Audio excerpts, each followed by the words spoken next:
నమస్తే welcome to 24/7 news TV నేను మీ Shanvi big boss house లో ప్రస్తుతం ఆదిత్య ఓం దుమ్ము రేపుతున్నాడు తన విలక్షణమైన స్టైల్ తో ఆకట్టుకుంటున్నాడు అందరిని కలుపుకుంటూ గేమ్ లో ముందుకు దూసుకుపోతున్నాడు అయితే ఆదిత్య ఓం తెలుగు తెరకు ఎందుకు దూరం అయ్యాడు సడన్ గా ఇప్పుడు బిగ్ బాస్ 8 కి ఎందుకు వచ్చాడు ఆసక్తికరమైన 10 విషయాలను ఈ వీడియోలో తెలుసుకుందాం మొదటిగా ఆదిత్య ఓం అసలు తెలుగువాడు కాదు అక్టోబర్ 5, 1980లో ఉత్తరప్రదేశ్లోనే సుల్తాన్పూర్లో జన్మించాడు తండ్రి ఐఏఎస్ ఆఫీసర్ తల్లి టీచర్ ఆదిత్య ఓం అసలు పేరు ఆదిత్య సింగ్ ఆదిత్య కుటుంబంలో అందరూ కూడా ఎంతో ఉన్నత చదువులు చదివి సివిల్స్ లో టాపర్స్ గా నిలిచారు తన తండ్రికి ఎక్కువగా ట్రాన్స్ఫర్స్ అవుతూ ఉండేవి అందుకే బారాబంకీ లఖింపూర్ అలహాబాద్ మొరాదాబాద్ లాంటి ప్రాంతాల్లో పెరిగాడు కొన్నాళ్ళు సౌత్ లోకి కూడా రావడం వల్ల భాష పైన ఆసక్తి పెరిగింది ఇక రెండవది ఆదిత్య ఓం చిన్నప్పటి నుంచి సినిమాల్లోకి వెళ్ళాలనే కోరికతో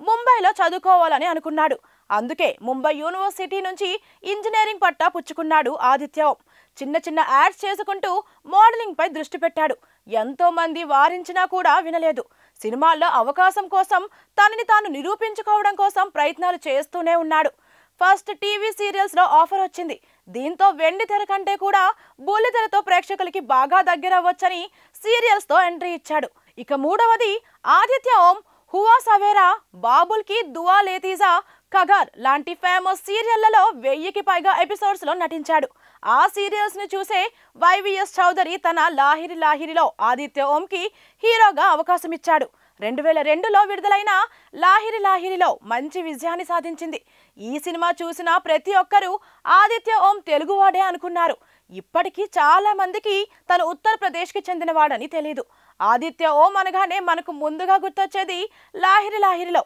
22 ఏళ్ల క్రితం వైవిఎస్ చౌదరి సృష్టించిన Telugu musical family drama cinema ఇది ఈ సినిమాలో పెద్ద పెద్ద హీరోలతో హీరోయిన్స్ తో నటించే అవకాశం దక్కింది ఆదిత్యకి ఇక నాలుగవది లాహిరి లాహిరిలో సినిమా సక్సెస్ తర్వాత తెలుగులో చాలా సినిమాలు చేశాడు ఆదిత్య ఓం దాదాపుగా 24 సినిమాలు చేశాడు ధనలక్ష్మి ఐ లవ్ యూ ఈ సినిమాలో ఆదిత్య ఓం పెర్ఫార్మెన్స్ కు మంచి మార్కులు పడ్డాయి మలయాళం చిత్రం రామ్జీరావు స్పీకింగ్ కి రీమేక్ గా రూపొందిన ఈ సినిమాలో అల్లరి నరేష్ ఆదిత్య ఓం రాజు శ్యామ్ పాత్రల్లో అదరగొట్టారు ఆ తర్వాత తెలుగులో మీ ఇంటికొస్తే ఏమిస్తారు భామ కలాపం ఫ్రెండ్ రిక్వెస్ట్ మా అన్నయ్య బంగారం చేతిలో చెయ్యి వేసి చెప్పు బావా వంటి సినిమాల్లో నటించాడు ఆదిత్య ఓం ఒక ప్రతిభావంతమైన నటుడు మాత్రమే కాదు దర్శకుడు కూడా పలు భాషల్లో హీరోగా 30 కంటే ఎక్కువ సినిమాల్లో నటించాడు కేవలం నటుడిగానే కాకుండా దర్శకుడిగాను తనలోని ప్రతిభను చాటి చెప్పాడు అంతేకాదు ఒక ఉర్దూ సినిమాలో కూడా యాక్ట్ చేసి అందరినీ ఆశ్చర్యపరిచాడు ఆదిత్య ఓం దర్శకత్వం వహించిన ఇంగ్లీష్ చిత్రం ది డెడ్ ఎండ్ హిందీ చిత్రం మసాబ్ అనేక జాతీయ అంతర్జాతీయ చలనచిత్రోత్సవాలలో అవార్డులు అందుకున్న విషయం చాలా మందికి తెలియదు కూడా ఇక ఐదవది ఆదిత్య ఓం తీసిన ఎన్నో సినిమాలకి డిజిటల్ ప్లాట్ఫామ్స్ ద్వారా చాలా ఆదరణ లభించింది ఆదిత్య ఓం డైరెక్ట్ చేసిన మైలా అనే మూవీకి ఎన్నో అప్లాజెస్ వచ్చాయి చేతి మల సేకరణ ఇంకా అంటరానితనం గురించి చెప్పిన సినిమా ఇది ఎన్ఎఫ్డిసి తన ప్రతిష్టాత్మక ఫిల్మ్ బజార్ రికమెండ్ సెక్షన్ లో ఎంపికైంది అంతేకాదు ఫీచర్ ఫిల్మ్స్ తో పాటు షార్ట్ ఫిల్మ్స్ తీర్చిదిద్దడంలోనూ తనదైన ప్రత్యేకతను చాటుకుంటాడు ఆదిత్య ఓం ఎన్నో ప్రశంసలు అవార్డులు అందుకున్న అతని షార్ట్ ఫిల్మ్స్ లలో Maya mobile for my mother blood is all you need science Pavitra సినిమాలు ఉన్నాయి ఇక ఆరవది సామాజిక కార్యకర్తగాను ఆదిత్య ఓంలో మరో కోణం ఉంది సామాజిక కార్యక్రమాల్లో అతను చాలా చురుకుగా పాల్గొంటాడు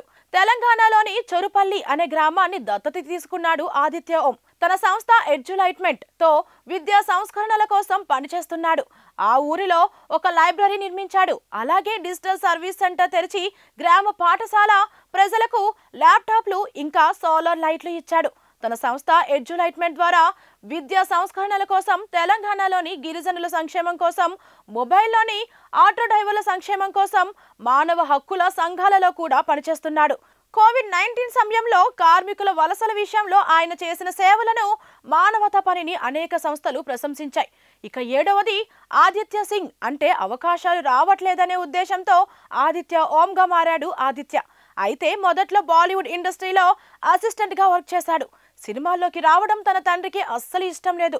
అయినా కూడా అవకాశాల కోసం వెతుక్కుంటూనే ఉన్నాడు. ఇదే టైంలో తన తండ్రి ఆదిత్యతో 3 సంవత్సరాల వరకు మాట్లాడలేదట. ఆ తర్వాత టీవీ సీరియల్స్లో తన కొడుకు వస్తున్నాడని తెలిసి సంబరపడిపోయాడట. సీరియల్స్ తర్వాత తెలుగులో ఆదిత్య ఓంని వెండి తెరపై చూసిన వాళ్ళ నాన్న బాగా ఆనందపడ్డాడని ఒక ఇంటర్వ్యూలో చెప్పాడు ఆదిత్య ఓం. ఇక 8వది తెలుగులో లాహిరి లాహిరిలో సినిమా ఆఫర్ వచ్చినప్పుడు ఆదిత్య ఓం వద్దన్నాడట. 2 ఏళ్ల వరకు డేట్స్ లేవని చెప్పాడని టాక్. అప్పుడు వైవిఎస్ చౌదరి నువ్వే నా సినిమాలో హీరోగా ఉండాలని పట్టుబట్టడంతో చేశాడట. ఆ తర్వాత సినిమా సూపర్ హిట్ అయింది. వరుసగా 5 సంవత్సరాలు తెలుగులో ఆదిత్య ఓంకి సినిమాలు వస్తూనే ఉన్నాయి. కానీ ఏ సినిమా కూడా ఊహించినంత పేరు మాత్రం రాలేదు, సక్సెస్ అవ్వలేదు. ఇక 9వది సినిమాల్లో బిజీగా ఉన్నప్పుడే ఆదిత్య ఓంకి పెళ్లి అయింది. అంతకుముందు లవ్ బ్రేకప్స్ కూడా బాగానే ఉన్నాయి ఆదిత్యకి. ఆదిత్య ఓం ఇంట్లో పెద్దలు అరేంజ్ చేసిన పెళ్లి చేసుకున్నాడు. వారికి ఒక అబ్బాయి కూడా ఉన్నాడు. చేతిలో సినిమాలు ఉన్నంత వరకు కథ బాగానే నడిచింది. కానీ ఒక్కసారిగా సినిమాలు రావడం ఆగిపోయాయి. దీంతో 2008 నుంచి 2011 వరకు ఫైనాన్షియల్ గా బాగా ఇబ్బంది పడ్డాడు ఆదిత్య ఓం. తెలుగులో అవకాశాలు రాలేదు, చేతిలో డబ్బులు లేవు, ఎన్నో ఇబ్బందులు పడ్డాడు. అప్పుడే తన తండ్రి తనకి సపోర్ట్ గా నిలిచాడు. మళ్ళీ ముంబైకి వెళ్లి అవకాశాల కోసం చూశాడు. తానే సొంతగా ప్రొడక్షన్ కంపెనీ స్టార్ట్ చేశాడు. కొన్ని సినిమాలు నిర్మించాడు, తీశాడు. దీంతో అవి సక్సెస్ అయ్యాయి. మళ్ళీ వర్క్, మళ్ళీ బిజీ. దీంతో సోషల్ మీడియాలో సైతం క్రేజ్ పెరిగింది. ఇక 10వది ఆదిత్య ఓం ఎవ్వరికీ తెలియకుండా గుప్తదానాలు చేస్తుంటాడట. అలా సాయం పొందిన వాళ్ళు చెప్పడమే తప్ప తను ఎప్పుడూ దాని గురించి చెప్పుకోడు. అంతేకాదు, ప్రస్తుతం తెలుగు ఇండస్ట్రీలో ఒక్క వెబ్ సిరీస్ తీయాలనే ప్లాన్ కూడా ఉంది ఆదిత్యకి. అందుకే బిగ్ బాస్ హౌస్ లోకి అడుగుపెట్టి మరోసారి తెలుగు ప్రేక్షకులకి దగ్గరవ్వాలని అనుకున్నాడు. మొత్తానికి అది మ్యాటర్. ఆదిత్య ఓంకి 24/7 న్యూస్ ఛానల్ సైతం ఆల్ ది బెస్ట్ చెప్తోంది.